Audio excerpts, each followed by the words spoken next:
ពេលខ្ញុំបើកភ្នែកភ្លាមខ្ញុំបានរកឃើញខ្លួនឯងនៅលើក្បូនឈើដ៏ធំមួយនៅឯនីសមុទ្រសិស្សស្រីចំនួន95នាក់មកពីថ្នាក់ប្រវត្តិសាស្ត្រសិល្បៈដ៏ធំរបស់ខ្ញុំរួមជាមួយនឹងសាស្ត្រាចារ្យទេពធីតារបស់យើងអេលេណាកំពុងដេកលើក្បូននោះហើយខ្ញុំជាបុរសតែម្នាក់គត់ពេលខ្ញុំកំពុងស្រឡាំងកាំងនៅឡើយសំឡេងដ៏អស្ចារ្យនិងប្រងើយកន្តើយមួយបានបន្លឺឡើងចំកណ្ដាលគំនិតរបស់មនុស្សគ្រប់គ្នាសូមស្វាគមន៍មកកាន់ពិភពនៃការរស់រានមានជីវិតពីក្បូនក្រុមនីមួយចាប់ផ្ដើមដោយក្បូនទំហំប៉ុនថ្នាក់រៀនជាគ្រឹះរបស់ពួកគេក្បូននីមួយមានប្រធានក្រុមតែម្នាក់គត់ហើយប្រធានក្រុមមានសិទ្ធិអំណាចខ្ពស់បំផុតប្រសិនបើប្រធានក្រុមស្លាប់ក្បូននឹងលេចភ្លាមមនុស្សគ្រប់គ្នាត្រូវតែជួយសង្គ្រោះសម្ភារៈដើម្បីសាងសង់ក្បូននៅពេលយប់សត្វចម្លែកដ៏ចម្លែកនឹងលងបន្លាចតំបន់នោះតំបន់សមុទ្រផ្លាស់ប្ដូរជារៀងរាល់ខែហើយមានរលកយ៉ាស៊ូណាម្ដងសាហាវរៀងរាល់7ថ្ងៃម្ដងប្រសិនបើអ្នកជួបប្រទះនឹងក្បាលផ្សេងទៀតការសម្លាប់ប្រធានណូប៉ាល់នឹងអនុញ្ញាតឲ្យអ្នកឆក់យកសម្ភារៈទាំងអស់របស់ពួកគេដោយសារតែច្បាប់មួយចំនួនត្រូវបានគេដាក់ចូលខ្ញុំមានការងឿងឆ្ងល់យ៉ាងខ្លាំងបន្ទាប់មកខ្ញុំបានងាកទៅមើលមិត្តរួមថ្នាក់ស្រីទាំង99នាក់នោះមិនខ្លាចអ្វីទាំងអស់ពួកគេកំពុងនិយាយគ្នាដោយរំភើបដោយធ្វើដូចជានេះគ្រាន់តែជាដំណើរផ្សងព្រេងមួយខ្ញុំបានបើកផ្ទាំងគ្រប់គ្រងផ្ទាល់ខ្លួនរបស់ខ្ញុំហើយបានរកឃើញថាខ្ញុំពិតជាប្រធានក្រុមនៃក្បូននេះអស្ចារ្យណាស់រាចាអេលេណាបានបោះជំហានទៅមុខភ្លាមដើម្បីទទួលបន្ទុកគាត់មានអាយុ28ឆ្នាំស្លៀកអាវពណ៌ស្ទឹងសំពត់ពណ៌ខ្មៅអបតគាកនិងស្រោមជើងសូត្រពណ៌ខ្មៅសម្លៀកបំពាក់ Vancouver នេះមានអារម្មណ៍ថាមិនសមរម្យទាំងស្រុងនៅក្នុងពិភពរស់រានមានជីវិតប៉ុន្តែនាងមានភាពស្ងប់ស្ងាត់និងឆ្លាតវៃស័ក្តិសមឥតខ្ចោះសម្រាប់តួនាទីនេះអ្នករាល់គ្នាស្ងប់ស្ងាត់ចុះចាប់តាំងពីមានរឿងបែបនេះកើតឡើងមកយើងអាចទទួលយកបានតែការពិតប៉ុណ្ណោះធ្វើការជាមួយគ្នាដើម្បីរស់រានមានជីវិតសិស្សដែលមានទេពកោសល្យភ្ញាក់ដឹងខ្លួនសូមរាយការណ៍ពីសមត្ថភាពរបស់អ្នកអេលេណាខ្លួនឯងគឺជាអ្នកយុទ្ធសាស្ត្រលំដាប់ដែលអាចមើលឃើញការជំរុញដែលលាក់កំបាំងជាមួយនឹងល្បឿនគិតនិងប្រតិកម្មខ្ពស់ជាងមនុស្សធម្មតា3ដង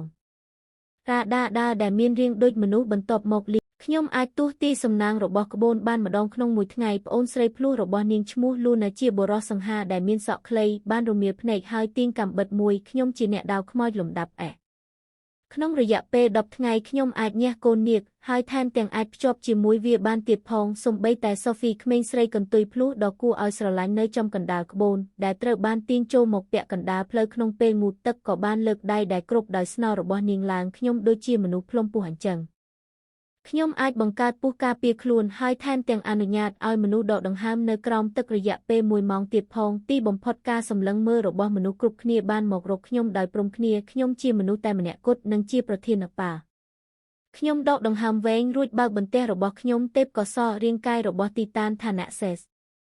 តារាប់ណាអ្នកនៅក្នុងពិភពមហាសមុទ្រការរស់រានមានជីវិតជារៀងរាល់ថ្ងៃបន្ថែមមួយទៅក្នុងរដ្ឋធម្មនុញ្ញការដាក់ជុំគ្មានដែនកំណត់ដោយគ្មានដែនកំណត់រីកចម្រើនដល់ដំណាក់កាលចុងក្រោយហើយកំទេចអធិរាជដោយកណ្ដាប់ដៃតែមួយមុនពេលដែលខ្ញុំអាចអស់សប្បាយបានសំឡេងមេកានិកផ្ដាច់មុខមួយទៀតបានបន្លឺឡើងក្នុងចិត្តខ្ញុំឌីងប្រព័ន្ធបន្តពូជរាជវង្សបានដំណើរការមានកូនអនុញ្ញាតឲ្យអ្នកប្រែក្លាយរបស់របរណាមួយទៅជាបរិមាណគ្មានដែនកំណត់ល្បិចពីរយ៉ាងដបទឹកសារធាតុរ៉ែអាចក្លាយជារុក្ខជាតិទឹកស្អាតគ្មានដែនកំណត់ហើយនំប៉័ងមួយដុំគឺជារោងចក្រផលិតអាហារដែលមិនចេះអស់នៅលើមហាសមុទ្រដ៏ធំល្វឹងល្វើយនេះគឺជាជំនាញដ៏ពិសិដ្ឋមួយខ្ញុំបានក្អកហើយសម្រាប់ចិត្តដាក់សัญลักษณ์បៀរបស់ខ្ញុំនៅលើតូសម្រាប់អនាគតនៃប៉ាវទាំងមូលទេពកោសល្យរបស់ខ្ញុំត្រូវបានគេហៅថាការបន្តពូជរាជវង្សតារាប់ណាខ្ញុំមានកូនជាមួយនរណាម្នាក់ខ្ញុំអាចប្រែក្លាយរបស់របរមួយទៅជាបរិមាណគ្មានដែនកំណត់ប៊ូមក្បូនទាំងមូលត្រូវបានបិទភ្លាមខ្យល់បានត្រជាក់ខ្លាំងក្មេងស្រីទាំងអស់បើកភ្នែកធំថ្កាមរបស់ពួកគេបាក់នៅលើឥដ្ឋមានកូនហើ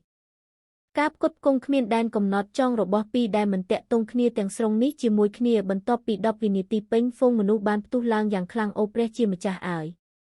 គ្មានដែនកំណត់ពិតឬคล้ายតើនោះមិនមានន័យថាយើងនឹងមិនខ្វះអាហារនិងទឹកទេ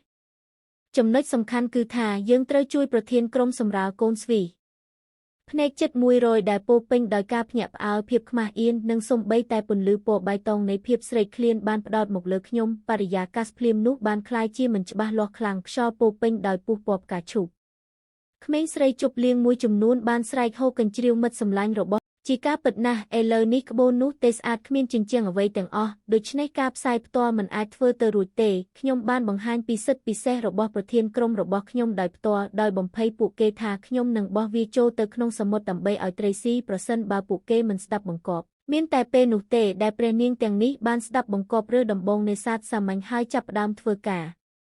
បន្ទាប់ពីនេសាទបាន1 ម៉ោងសមុទ្រក៏ស្ងប់ហើយពួកគេមិនបានចាប់សក់មួយសរសៃឡើយអត្រាទម្លាក់គឺទាបមិនគួរឲ្យជឿខ្ញុំបានមើលទៅលើលីសាកល្បងទេពកោសល្យរបស់អ្នកតោះមើលសំណាងថ្ងៃនេះលីឡើងក្រហមទាញកាបូបរូនបុរាណមួយចេញនាងបិទភ្នែកហើយចាប់យកដោយងើតងល់រអ៊ូទំថាអាឌីទេពធីតានៃវាសនាសូមប្រទានពរដល់ខ្ញុំដោយអសរធំមួយខ្ញុំស្ទើរតែថប់ដង្ហើមដោយសារទឹកមាត់ខ្លួនឯងសិស្សស្រីទាំងអស់បានផ្ទុះសំណើចយ៉ាងខ្លាំងសំឡេងស្រែកហូរកញ្ជ្រៀវនិងពាក្យចាមអារ៉ាមផ្សេងបានបន្លឺឡើងលីមានអារម្មណ៍ខ្មាស់អៀនខ្លាំងណាស់ដែលនាងចង់លោតចូលទៅក្នុងសមុទ្រហើយមានតែលូណាទេដែលទាញដាវរបស់នាងដើម្បីការពារនាងទើបអាចបង្ក្រាបហ្វូងមនុស្សបានលីបានចាក់ធ្មរូនចេញពេលឃើញរូបចម្លាក់នៅលើនោះមុខរបស់នាងក៏ប្រែជាស្លេកស្លាំងភ្លាមវិនាសសញ្ញាប្រាប់ថាសំណាងរបស់យើងអាក្រក់ខ្លាំងណាស់ហើយយើងត្រូវតែសាងសង់ខ្ទមមួយឲ្យបានឆាប់តាមដែលអាចធ្វើទៅបានដើម្បីលាក់ខ្លួនពីភាពភ័យរន្ធត់ដ៏គួរឲ្យខ្លាចនៅពេលយប់ការភ័យខ្លាចបានគ្រប់ដណ្ដប់លើអ្វីទាំងអស់មនុស្សគ្រប់គ្នាបាននេសាទដើម្បីរស់នៅពេលប្រឡប់ពួកគេស្ទើរតែប្រមូលបន្ទះឈើបានជាង200បន្ទះដោយមានបញ្ជាពីខ្ញុំបន្ទះឈើទាំងនោះបានហោះឡើងដោយស្វ័យប្រវត្តិហើយភ្ជាប់គ្នាបង្កើតជាកាប៊ីនឈើតូចមួយដែលមានបណ្ដោយ8 ម៉ែត្រនិងតឹង5 ម៉ែត្រនៅចំកណ្ដាលក្បូនពេលមេឃប្រែជាងឹតអ្នករាល់គ្នាចូលទៅខាងក្នុងគ្មានអ្នកណាត្រូវបានអនុញ្ញាតឲ្យចេញទៅក្រៅនៅយប់នេះទេមនុស្សពេញវ័យ100នាក់បានច្របាច់គ្នាចូលទៅក្នុងកាប៊ីនទំហំ40 ម៉ែត្រការ៉េដោយសង្កត់គ្នាទៅវិញទៅមកធ្វើឲ្យពិបាកសូម្បីតែងាកក្រោយខ្យល់អាកាសពោពេញដោយសាប៊ូកក់សក់និងក្លិនក្មេងស្រីខ្ញុំត្រូវបានអេលេណានិងលូណារុញច្រានដោយបង្ខំទៅកណ្ដាលហ្វូងមនុស្សនៅខាងឆ្វេងខ្ញុំគឺភាពធាត់ទុំរបស់អាឡែណាហើយនៅខាងស្ដាំខ្ញុំគឺភាពទន់របស់លេលីខ្ញុំបានយកសម្ភារៈដែលយើងមាននៅថ្ងៃនេះចេញគឺទឹកដប់និងនំប៉័ង30ដុំមនុស្សគ្រប់គ្នាបដូរវេនគ្នាផឹក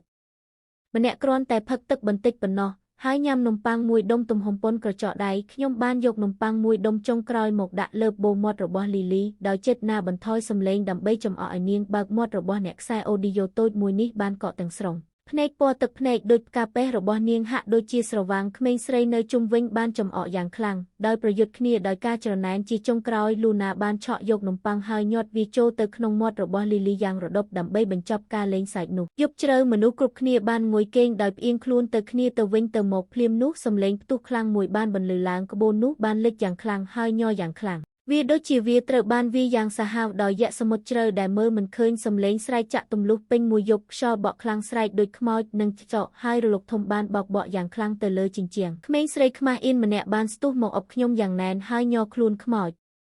មានខ្មោចមែន